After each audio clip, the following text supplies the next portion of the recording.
no sé si desafío, pero más bien hacer una pregunta, un pequeño ejercicio. Un ejercicio que tiene que ver con el desarrollo de la clase para que la podamos entender, ¿ok? A ver, ¿quién dice yo? Hombre o mujer, no importa la edad. ¿Quién dice yo? A ver, venga. ¿Cómo te llamas?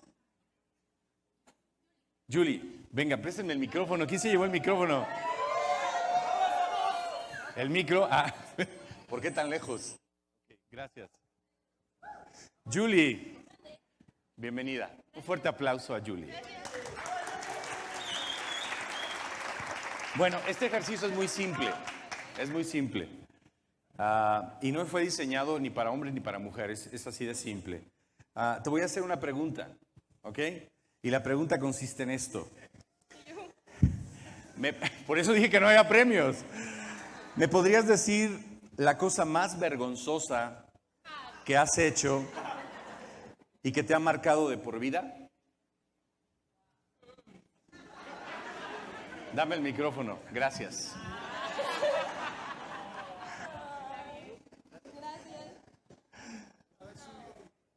Les puedo dar este. Gracias. Ese era el ejercicio. La cosa más vergonzosa, si yo te dijera ponte de pie, no lo hagan. Si yo te dijera ponte de pie y a la persona que está a tu lado derecho, sea quien sea, la persona que está a tu lado derecho, ¿te atreverías a responder esta pregunta?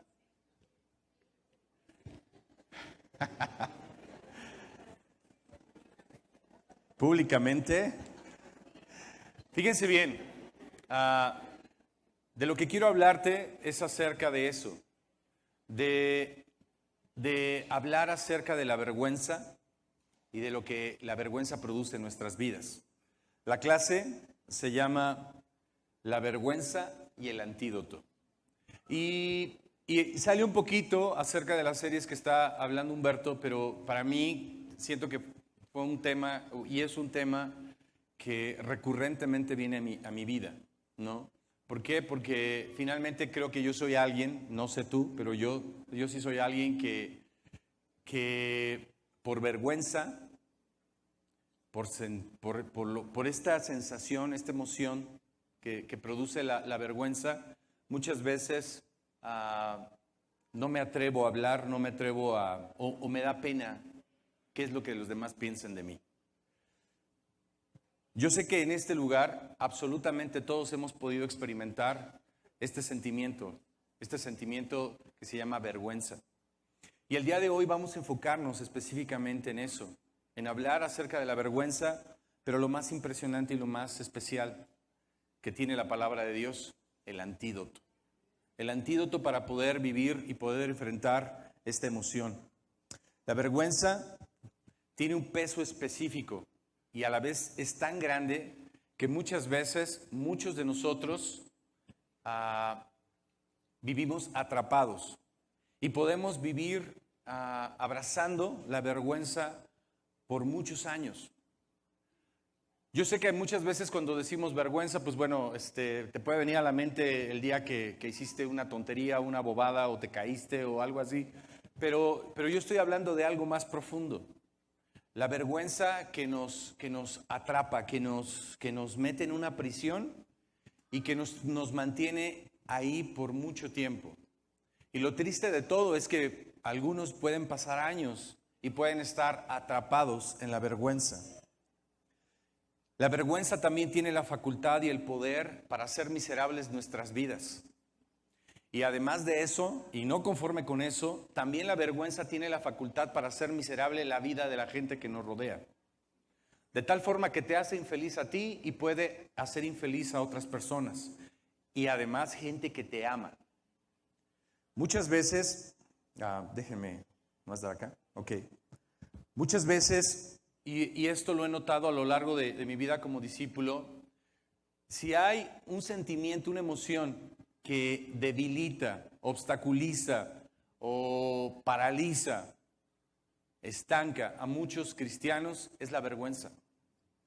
La vergüenza tiene esa facultad de hacernos miserables, de hacernos inútiles, de hacernos obsoletos espiritualmente.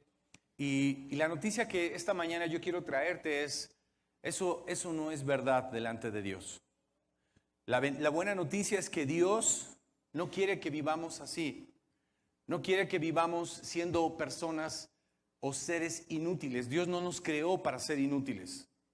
Dios nos creó con propósitos y nos dio sueños y nos dio promesas para poder cumplirlas. Y de lo que quiero hablarte es específicamente de eso.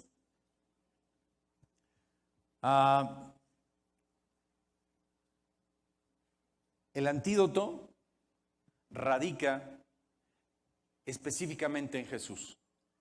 Y voy a ser muy práctico. Y voy a ir al centro de todo lo que te quiero hablar.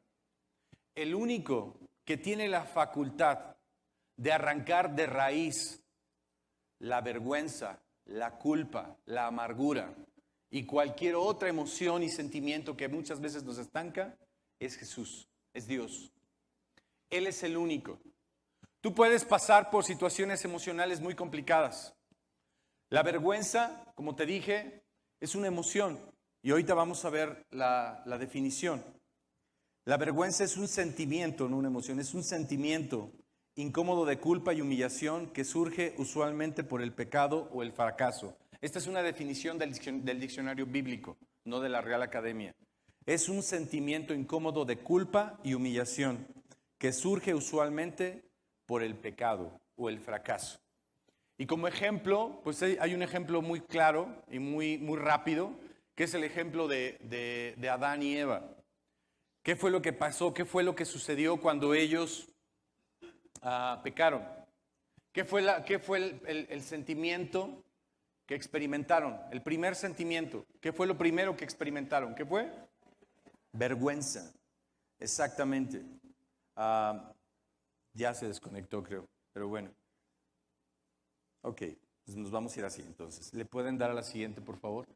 Y vamos a leer una escritura que habla acerca de esto. Y está en Marcos capítulo 25, del 25 al 34. Y esta es una escritura muy conocida, es una escritura que yo incluso he compartido, pero quiero verla a través de los ojos de lo que estoy estableciendo como la clase, la vergüenza. Y quiero, por favor, que vayamos a la Biblia. Vamos a leerlo, lo van a tener en la pantalla. Nada más déjenme acomodar acá. Ok, ya para ir juntos. Y nada más, por favor, le pueden dar clic ahí. Y ya. Bueno, vamos comenzando. Vamos a leer. Dice el verso 25. Una mujer de la multitud, como contexto para que no nos perdamos. Esta historia que Marcos cuenta específicamente es de la mujer con derrames de flujo de sangre. Y Marcos detalla un montón de cosas que los demás evangelios, tanto de Lucas como de Mateo, no detallan. Entonces quise específicamente tomar el evangelio de Marcos por la cantidad de detalles que da el autor. Pero además de eso, y aparece también en los otros evangelios, como hace tiempo creo que hablé acerca de este tema, es una historia dentro de otra historia. Es un milagro dentro de otro milagro, ¿ok?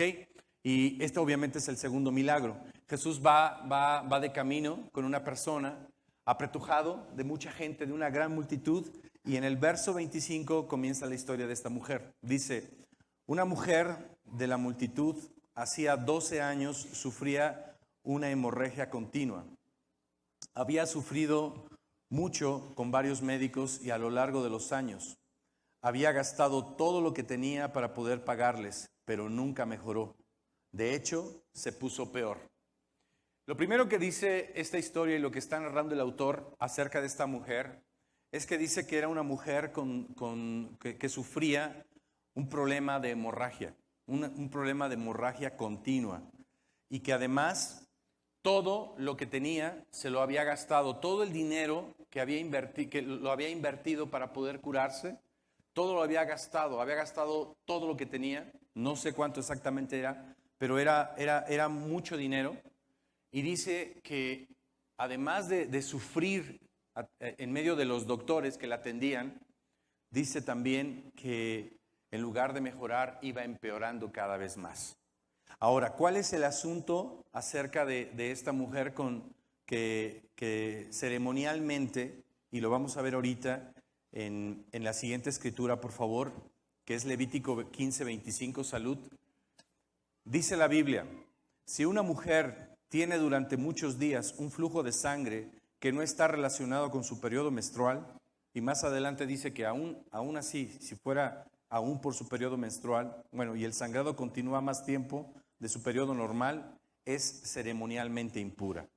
Esta mujer era una mujer judía, era una mujer que estaba bajo la ley de Moisés, que entendía perfectamente esta escritura de Levítico 15:25, y básicamente la ley establecía que una mujer que estaba en su periodo era ceremonialmente impura. ¿Qué quiere decir esto de ceremonialmente impura?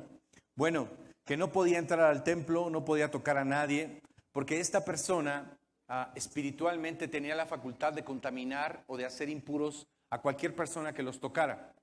De hecho, si una persona que estaba diagnosticada ceremonialmente impura, y esta persona lo sabía, tenía que apartarse, tenía que retirarse, no podía estar en contacto con nadie. Si tenía hijos, si tenía familia, tenía que vivir aislada, tenía que vivir apartada. Y además, no podía tocar a nadie. ¿Por qué? Porque si lo hacía, lo estaba haciendo de una manera deliberada y estaba yendo en contra de la ley de Moisés. Y esto la podía hacer merecedora de ser apedreada, incluso morir por ir en contra, por falta de amor al prójimo. Entonces, dice el mismo versículo en la siguiente, por favor, que esta mujer hacía 12 años que tenía este problema, esta enfermedad. Y yo no sé si tú, obviamente como mujer, creo que lo vas a entender perfectamente, es un problema serio, es un problema muy grave. Y esta mujer llevaba ya 12 años impura. Es decir, que de alguna manera estaba marginada, estaba aislada. Y ella, si tú observas, si tú ves el contexto, pues ella simplemente se enfermó y automáticamente le tocó vivir esta condena de la ley. Esta mujer llevaba 12 años así. Cuando yo era estudiante, cuando estaba en el bachillerato, recuerdo que habíamos un grupo de amigos y yo tenía una amiga muy cercana. Y me acuerdo que un día estábamos en la cafetería, el lugar estaba lleno, y de repente estábamos sentados, de repente ella dice, se levantó, no sé a dónde iba, y cuando se levanta, empieza a caminar, yo volteo y me doy cuenta que le llegó su periodo. Y ella traía un pantalón claro. Entonces, si tú eres mujer, sabrás que esto es algo muy complicado, es algo muy difícil, es algo muy vergonzoso. Y para ella fue tan vergonzoso que, primero yo no me atreví a decirle, me di cuenta, pero yo no me atreví a decirle porque sentí que la iba a avergonzar. Pero alguien más, otra chica se levantó, se acercó a ella, la llevó al baño y no sé cómo, pero consiguió una camisa y se tapó. Ella ya no regresó a la cafetería. Es más, pasaron quizás tal vez como 15, 20 días y no regresó a la escuela. Y después, cuando regresó, algo que noté es que como todos los que estábamos ahí éramos sus amigos y todos nos habíamos dado cuenta, ella sentía mucha vergüenza. Vergüenza incluso de saludarnos. Porque para ella ese momento fue muy vergonzoso. Ahora imagínate a esta mujer. Esta mujer que continuamente tenía prácticamente todos los días este problema. Es un problema serio, es un problema grave, es un problema vergonzoso. Esta mujer vivía con la vergüenza todo el tiempo. Seguimos leyendo. La 27, por favor. Dice, ella había oído de Jesús, así que se le acercó por detrás entre la multitud y tocó su túnica, pues pensó, si tan solo tocara su túnica quedaré sana. Al instante, fíjate bien, al instante la hemorragia se detuvo y ella pudo sentir en su cuerpo lo que había sido sanada de su terrible condición. Esta mujer había escuchado de Jesús y se dio cuenta que en esa multitud había un hombre llamado Jesús, que era él, y entonces decide acercarse. Pero fíjate bien, pon atención, se acerca por atrás. Y ojo, no podía tocarlo físicamente, pero hizo una osadía. Dice, si tan solo pudiera tocar su manto, su túnica. O otra versión dice las borlas de su túnica. Su manto, la orilla, la costura de su manto. Y eso fue lo que hizo. Dice que se acerca por atrás, en medio de la multitud que apretujaba a Jesús. Y dice que toca la esquina, el costado de su manto. Y dice que en ese momento, al instante, en el acto, se detiene se detiene el flujo. Y dice que ella pudo darse cuenta, o sea, en automático sucede este milagro y ella se da cuenta que ha sucedido un milagro. Pregunta, si algo así te pasara, ¿fue un milagro sí o no? Y fue un milagro sorprendente, impresionante, que al instante, si a ti te sucediera un milagro así, ¿qué harías? ¿Cómo reaccionarías? Al sentirte curado, al sentirte sano, ¿cómo reaccionarías? Hay un ejemplo en el libro de los Hechos, capítulo 3, en esta puerta llamada La Hermosa, en donde un día Pedro, junto con Juan, iban de camino y había un paralítico. Este paralítico les pide dinero, pero Pedro le dice a este hombre, no tengo dinero, pero lo que tengo te voy a dar. Y dice la Biblia que lo toma de la mano, lo levanta y lo sana. Y ese milagro es tan impresionante para este hombre paralítico, que al verse sanado, ¿qué fue lo que hizo? Dice que entró brincando, gozoso, feliz al templo, porque no podía entrar. Entró al templo dando grandes gritos de alegría. ¿Por qué? Porque fue sanado. Pero la Biblia me dice que esta mujer que toca por atrás el manto de Jesús, en el siguiente versículo, fíjate bien lo que pasa. ¿Por qué no gritó de alegría? ¿Por qué no gritó de júbilo? Dice el verso 30, Jesús se dio cuenta de inmediato que había salido poder sanador de él. Así que se dio vuelta y preguntó a la multitud, ¿quién tocó mi túnica? Sus discípulos le dijeron, mira a la multitud que te apretuja por todos lados. ¿Cómo puedes preguntar quién me tocó? Jesús hace una pregunta incómoda. ¿Quién me tocó? La pregunta que yo te quiero hacer, discípulo, amigo, hermano, es, ¿Jesús acaso no sabía quién lo había tocado? ¿Tú crees que Jesús realmente no se dio cuenta quién lo tocó? Entonces, ¿por qué hace la pregunta? ¿Por qué evidenciar a esta mujer? ¿Por qué hacerlo público? Recuerda que ese lugar estaba lleno de gente, era una gran multitud. Y Jesús hace una pregunta incómoda. Y no sé, a lo mejor si Pedro lo hubiera sabido, hubiera dicho, ¿por qué haces esa pregunta? Si tú todo lo sabes. Si tú sabes perfectamente quién te tocó, ¿por qué preguntas? Y no solamente eso, dice que empieza a voltear, ¿no? Y empieza a buscar. ¿Qué acaso no hubiera sido mejor simplemente voltear a ver a la mujer? Porque Jesús sí sabía que esta mujer, que tenía 12 años con este problema de impureza, Jesús sí sabía quién era y cuánto tiempo llevaba así. ¿Qué acaso no hubiera sido más fácil? Y es lo que me encanta de la Escritura. ¿No hubiera sido más fácil simplemente voltear, ver a la mujer, no sé, cerrarle el ojo y decir, ya, amén, ¿no? Pues ya fue sanada, ¿no? O sea, ¿para qué le expone? ¿Para qué lo hace evidente? Bueno, tiene una respuesta a eso. Siguiente versículo 32. Dice, sin embargo, él siguió mirando a su alrededor para ver quién lo había hecho. Entonces la mujer, asustada y temblando, al darse cuenta de lo que le había pasado, se acercó y se arrodilló delante de él. Asustada. Dice que asustada y temblando. Esta mujer sabía perfectamente que al ser evidenciada por Jesús, su vida corría peligro. Porque entonces todo el mundo se daría cuenta que de una manera deliberada no amó a su prójimo, porque fue y tocó a Jesús.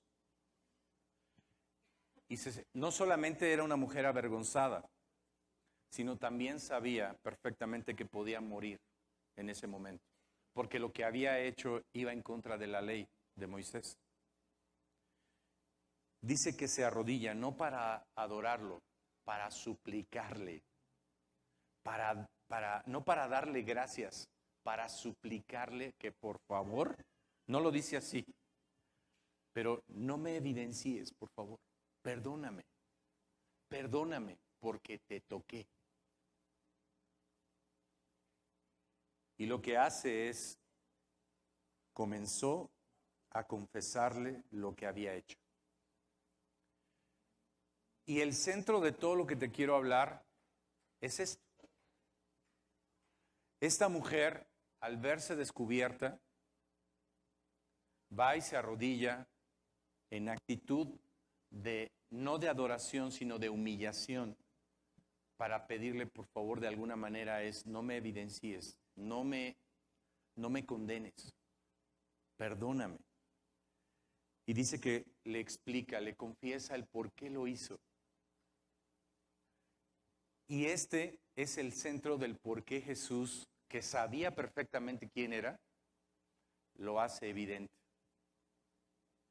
Porque Jesús lo que quería mostrar era que ella públicamente confesara, pero quería demostrarle a ella y a toda la multitud, nunca pierdas de vista eso, había una gran multitud ahí, que no importa cuál sea tu vergüenza, no importa cuál sea y qué tan grande sea o haya sido lo vergonzoso que tú hayas hecho, o el pecado que hayas cometido que el día de hoy te avergüenza. No importa cuál sea el tamaño, comparado a la gracia y al amor, no es nada. Lo que Jesús quería manifestarle a esta mujer y a la gente es que por encima de su vergüenza estaba su gracia y estaba su amor y su perdón para poder cubrirla. Lo único que necesitaba era confesarlo. Y ese es el antídoto. Ese es el antídoto para poder arrancar la vergüenza de nuestras vidas. Hoy hay muchos cristianos que viven estancados, atrapados en la vergüenza. Y sabes, yo creo que como cristianos somos obviamente mucho más susceptibles que cualquier otra persona que no conoce las Escrituras. Simplemente por eso, porque conocemos las Escrituras. Y porque la culpa, la vergüenza, es uno de los instrumentos preferidos de Satanás, que la usa para atormentarnos y para acusarnos y para decirnos, hey, no que tú eres cristiano, hey, no que tú eres líder, mírate, mira lo que estás haciendo. Y nos avergüenza y nos llena de culpa. Pero Jesús quiere evidenciar que si tú y yo tenemos el valor para poder hablar y sacarlo y confesarnos, su gracia es más grande y nos cubre. Su amor es más grande y nos cubre. Su perdón es grande y nos cubre. Pero necesitamos hacer ese ejercicio. El problema con la culpa y con la vergüenza específicamente es que tiene una falsa careta. Y esta falsa o falsa práctica, que son las máscaras. Cuando tú vas y le preguntas a alguien ¿cómo estás? Te va a decir ¿qué? Bien. Y nos encanta andar con máscaras de sonrientes, de espirituales, de felices. A todos nos encanta eso. Pero ¿sabes qué? Es un engaño. Eso es falso. Jesús nos está dando el antídoto. Y por eso evidenció a esta mujer. Por eso lo mostró públicamente. ¿Por qué? Porque en el verso 34, fíjate cómo termina. Y él le dijo, hija, tu fe te ha sanado, ve en paz, se acabó tu sufrimiento. ¿Te das cuenta? Jesús no le dijo, pecadora, maldita, me has contaminado, ¿cómo te atreves? Has transgredido la ley de Dios. No, le dice, tu fe te ha sanado, vete en paz. Vete en paz, yo no te condeno, como le diría a la mujer adúltera, tampoco yo te condeno, porque mi gracia y mi amor está por encima de todo lo que tú hayas hecho. Jesús no solamente la sanó físicamente, sino que restableció su dignidad, arrancó de raíz la vergüenza, la amó delante de todos y nadie tenía derecho a juzgarla, nadie. Cuando Jesús nos perdona a ti y a mí, y perdona tu pasado y tus pecados, nadie, fíjate bien, nadie tiene el derecho de reprocharte nada. El problema como cristianos es que a veces nos sentimos buenos y nos esforzamos tanto por no pecar, que cuando te encuentras con el pecador, en lugar de aplicar esta escritura y la palabra de Dios, ¿qué es lo que hacemos? Condenamos. ¿Sabes? Yo lo he escuchado muchas veces y lo vamos a estar escuchando muchas veces ahora. La iglesia es el mejor lugar para pecar. Es el mejor lugar, porque en la iglesia es donde debemos de encontrar gracia. La iglesia es el lugar donde tú no debes de tener miedo y decir, ¿sabes qué? Estoy así. ¿Sabes qué? La regué, cometí pecado. Me siento mal. Y la iglesia debe ser el lugar donde tú y yo recibimos consuelo, donde recibimos ayuda, no condenación, no juzgarnos, porque Él no está juzgando y Él sí tiene el derecho. Jesús sí tiene derecho, tú y yo no. Nadie, ni el mismísimo infierno, hermano, tiene derecho a condenar a aquellos que han sido perdonados. ¿Escuchaste eso? Ni el mismo infierno. Pero a veces vivimos avergonzados y estamos atrapados en la culpa. ¿Sabes? La buena noticia es que Dios no quiere que vivamos tú y yo con la culpa. Hoy hay muchos psicólogos y mucha gente busca la psicología y es bueno, ¿no? Para los momentos de crisis. Pero quien tiene la facultad y el poder de arrancar de raíz del corazón la culpa es Dios. Nadie más. Nadie, ningún ser humano puede hacer eso. Solo Dios y Jesús. Por eso, la siguiente escritura, por favor, en Hebreos 4:16, vamos cerrando. Fíjate qué escritura tan increíble en la Nueva Traducción Viviente. Dice Pablo a Hebreos, capítulo 4:16. Así que acerquémonos con toda confianza al trono de la gracia de nuestro Dios. Allí recibiremos misericordia, encontraremos la gracia que nos ayudará cuando más la necesitemos. Cuando tú y yo pecamos, en lugar de correr y alejarnos de Dios, necesitamos acercarnos con toda confianza. Muchas veces decimos, por naturaleza, nuestra tendencia es alejarnos, porque la vergüenza produce eso. Pero ¿sabes qué?